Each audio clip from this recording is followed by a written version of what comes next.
Kisah akan berfokus kepada seorang artis bernama Lisu sedang berada di perjalanan untuk menghadiri acara peluncuran bukunya yang baru saja dirilis. Sekali-kali Lisu melihat kaca spion untuk melihat jumlah kerutan di wajahnya yang saking fokusnya ia tak menyadari sosok yang ada di depannya.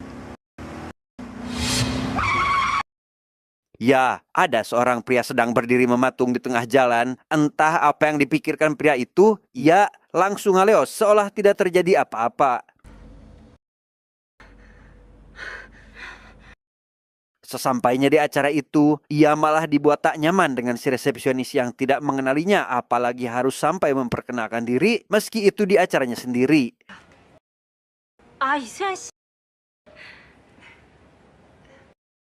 Acara itu bisa dikatakan gagal total karena kurangnya minat pengunjung, yang ada pun berangsur pergi karena menganggap jika Lisu telah kadaluarsa.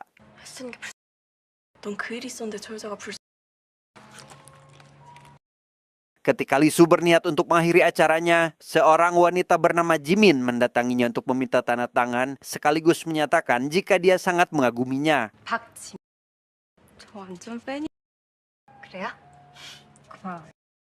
Jimin mengalami sebuah kecelakaan ketika dia masih muda, kakinya harus dipasangkan sebuah alat bantu agar bisa berjalan dengan lancar. Karena Jimin satu-satunya orang yang menghargai Lisu, ia mengajaknya makan siang di sebuah restoran mahal sebagai bentuk rasa terima kasih setelah menyelamatkan acaranya. 오늘 저한텐 대단한 날이에요. 여기까지 오시기도 Di restoran, Jimin tak henti-hentinya memberikan semangat kepada Lisu untuk tetap bertahan di masanya yang sulit akibat insiden yang pernah dia alami, karena rupanya hal itulah yang menjadi alasan kenapa karir Lisu sangat merosot. 호들갑 떠는 찌질한 것들이 문제. 그렇게 말해.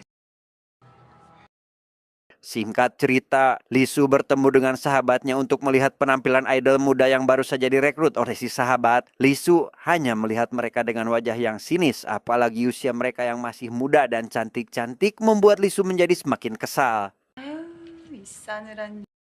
그래서 짜증나. 이게 제일 빨라.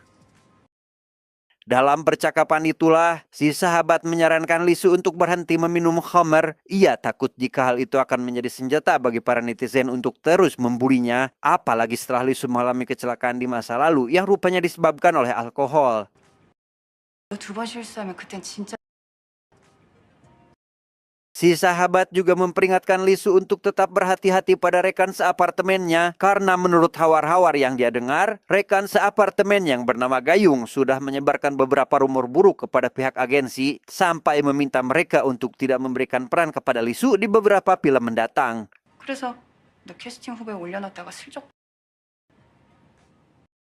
Otak yang kalut membuat Lisu harus kembali terjerumus pada minuman beralkohol. Ia menyempatkan diri untuk minum di sebuah bar sembari menghubungi manajernya untuk meminta penjelasan terkait apa yang sedang terjadi saat ini. 이수연이 제2의 전성기 한번 만들어 보시죠. 소속사 대표라는 인간이 너무하는. 말은.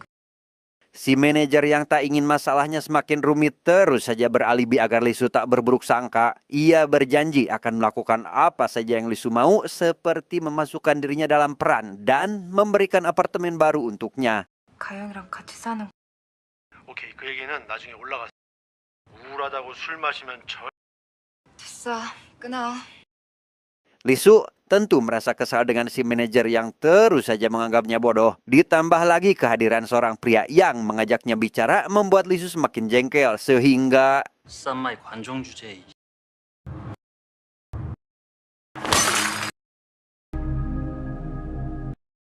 ketika sedang beristirahat di kolong jembatan itulah, Lisu dihampiri oleh seorang polwan untuk memastikan keadaannya baik-baik saja. Si ibu juga menanyakan tentang sosok pria yang barangkali pernah Lisu lihat dan sebisa mungkin melapor jika tak sengaja melihatnya sedang berkeliaran. 목격하시거든 섣불리 다가가지 마시고 바로 연락 부탁드릴게요.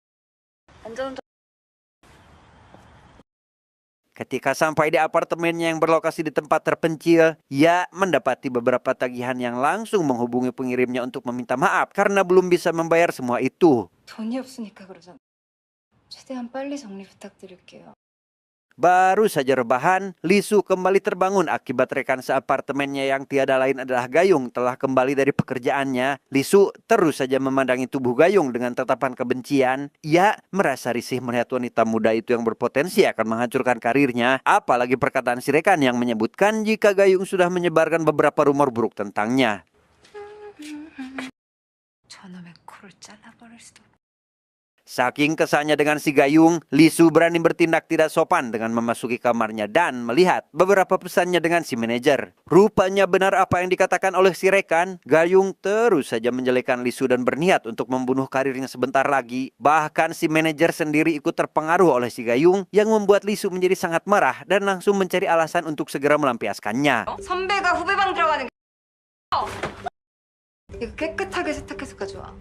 Melihat gerohan yang masih menumpuk, membuat Lisu kian terbawa suasana. Ia langsung membawa sebuah pisau di depannya dan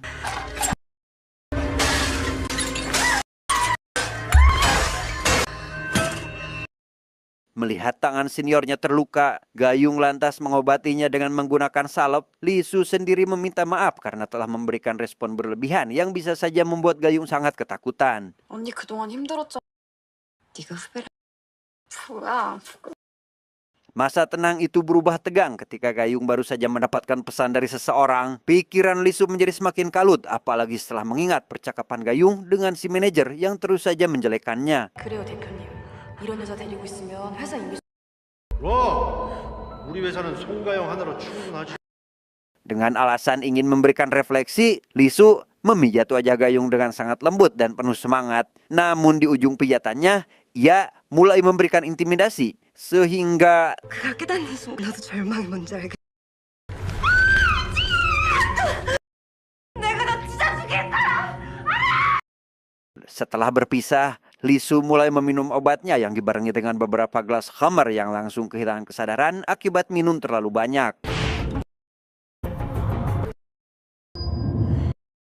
Ya, Lisu sangat terkejut ketika menyadari jika Gayung sudah terbujur kaku tidak bernyawa. Ia kembali mengingat beberapa hal sebelum kesadarannya hilang untuk meyakinkan dirinya sendiri jika bukan dialah pelakunya.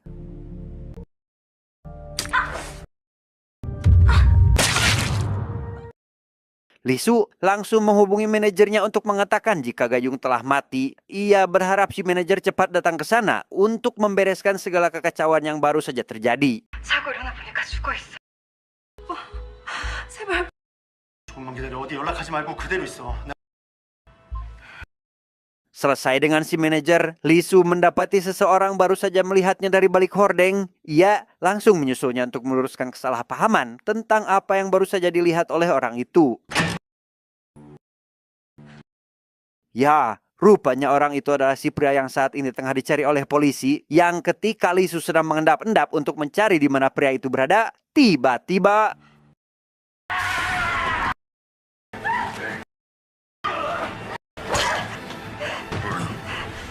melihat kalung yang digunakan olehnya, Lisu kembali mengingat kejadian beberapa tahun lalu ketika dia tak sengaja menabrak seorang pemuda sampai meninggal, di mana lamunan itu seketika buyar ketika pria itu kembali bangun dan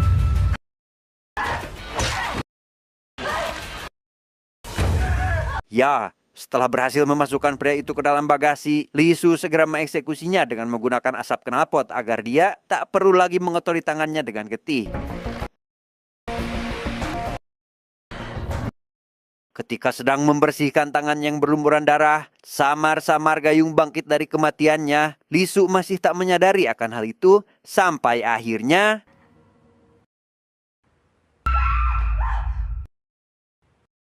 di tengah malam, Lisu mendapat sebuah paket amplop berwarna merah dari seorang yang tidak dikenal. Si kurir pun tak mengetahui siapa pengirimnya dan hanya mengantarkannya saja setelah mendapatkan imbalan untuk mengirimkan paket tersebut. 알겠습니다. Lisu sangat terkejut ketika melihat isi amplop yang di dalamnya terdapat foto dirinya yang diambil secara diam-diam, bahkan di dalam apartemen ketika dia sedang tak sadarkan diri. 넌 배우의 자격이 뭔지 알아? Satu lagi keanehan yang terjadi, mayat Gayung tiba-tiba saja menghilang entah kemana. Lisu kembali menghubungi si manajer agar lebih cepat sampai ke apartemennya. 너 아직도 술 안 깼니? 나 지금 너무 혼란. 너 지금 어떤 일이든 Marah dengan ini semua, Lisu dengan spontan melemparkan surat itu ke sembarang tempat, di mana jatuhnya kertas itu tepat di dekat noda darah yang menunjukkan kemana mayat Gayung dibawa. Merasa jika penguntit itu sedang mempermainkannya, Lisu mulai mempersiapkan beberapa peralatan untuk melawan Bali. Namun bukannya si penguntit yang datang, melainkan dua orang polisi yang berniat untuk mencari si pria misterius setelah mendapat laporan jika pria itu baru saja berkeliaran di dekat sana. 제가 지금 막 자려고 했... 아유, 죄송해요. 저희도 이 순찰 돌고 들어가서 해야 될 일들이 좀. Lisu mencoba untuk tetap tenang menghadapi dua polisi tersebut. Ia yang tak ingin mengusir mereka hanya bisa mengizinkannya untuk berpatroli di area sekitar apartemennya. 많이 다치지 않... 좀 이상한 거. 지구대 짬밥이 얼마인데 첫 보면 다. Lisu menunggu di halaman depan dengan raut wajah yang gelisah, di mana kegelisahan itu semakin terlihat jelas ketika dua polisi tadi memintanya izin untuk memasuki garasi karena mendengar suara aneh dari dalam. 차고안을 좀. Di sana mereka hanya mendapati beberapa kentang yang berserakan dengan sebilah pisau di atas karung kentang tersebut, di mana Lisu yang sudah merasa aman malah kembali dibuat khawatir ketika si polisi wanita merasakan sakit perut dan meminta izin untuk menggunakan WC. 괜찮으시죠? 네, Lisu dengan sigap membersihkan noda darah yang menempel di setiap sudut ruang toilet. Ia berharap si polisi tak menyadari jika ada seonggok mayat tengah nagoler di dalam bak mandi. 어서.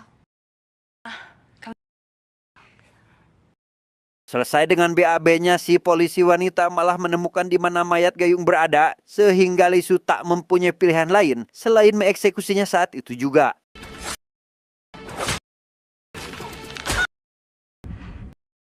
Kemudian, Lisu pergi menghampiri si polisi yang satu lagi untuk memberinya kopi dan menanyakan tentang siapa orang yang memberikannya laporan terkait si pria gila yang memasuki area apartemennya. 누군지 알... 다른 게 아니라 신고자 신분은 저희도 그렇게 파악할 수 있는. Ketidaktahuan si polisi membuat Lisu semakin yakin jika memang benar ada seorang misterius yang saat ini sedang mempermainkannya. 제가 질문을 잘못... 아유, 그런 거로. 잘 마실게요. Di tengah perbincangan itu, si polisi wanita dengan sisa kekuatannya berjalan keluar untuk memberitahu rekannya jika Lisu adalah seorang pembunuh. Alih-alih polisi itu menangkap Lisu, ia malah menghampiri rekannya sehingga inilah yang terjadi.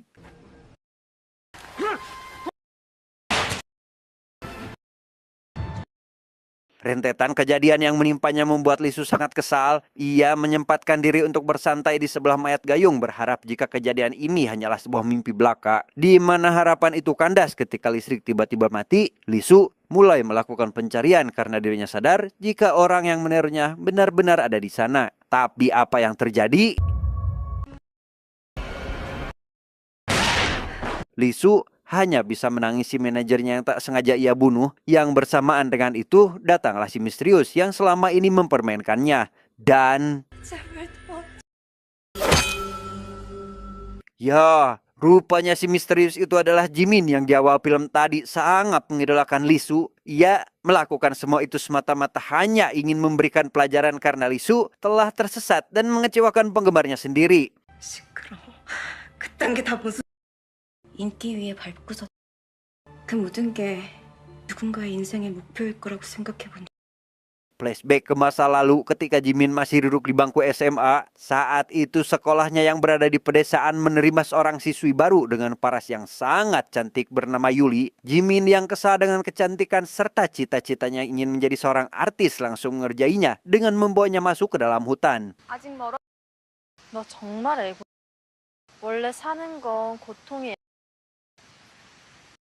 Di perjalanan, Jimin sesekali menanyai Yuli tentang motivasinya yang ingin menjadi seorang artis. Yuli menjawab jika dirinya sangat mengidolakan seorang artis cilik yang tiada lain adalah Lisu dan mulai terobsesi untuk menjadi artis seperti dirinya. 남들보다 우월하단...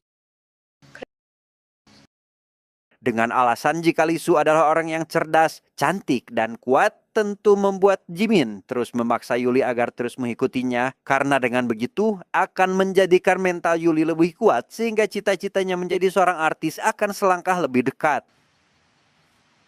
이 근처에 덫이 많다고 조심... Sesampainya di tengah hutan, Jimin mulai menakutinya dengan beberapa ucapan yang mengintimidasi, di mana Jimin malah bertindak terlalu jauh sehingga inilah yang terjadi. 나 여기 며칠만 있어.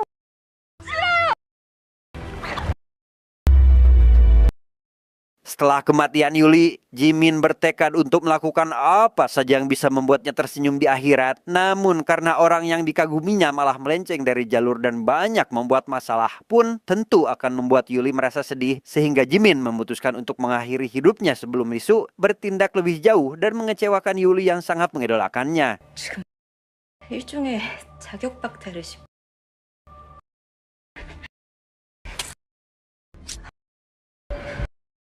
Esok harinya, Jimin membawa Lee-soo dan mayat si polisi wanita masuk ke dalam hutan yang sama dengan dirinya dulu membawa Yuli. Dia berniat untuk mengakhirinya di sana ketika Lee-soo masih pingsan akibat pengaruh obat semalam. Yang ternyata Lee-soo telah sadar sejak tadi. Ia berpura-pura tidur agar Jimin lengah sehingga bisa melarikan diri dengan mudah.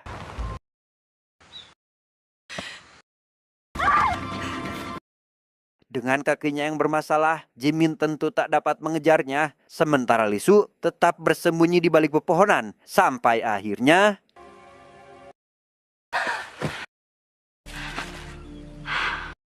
Lee-soo akhirnya berhasil mengakhiri semuanya dengan sempurna. Ia menenggelamkan mereka ke dalam danau dan langsung merenungi rentetan kejadian yang baru saja dia alami.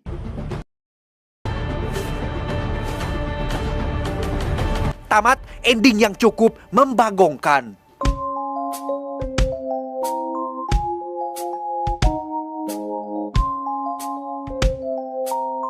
Oh yeah. You need it. We gonna take it back some.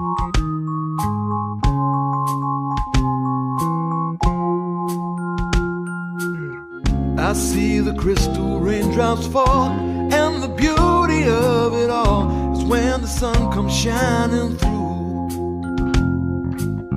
to make those rainbows in my mind. When I think of you sometime, and I wanna spend some time with you, just the two of us. We can make it if we try, just the two of us. Just the two of us.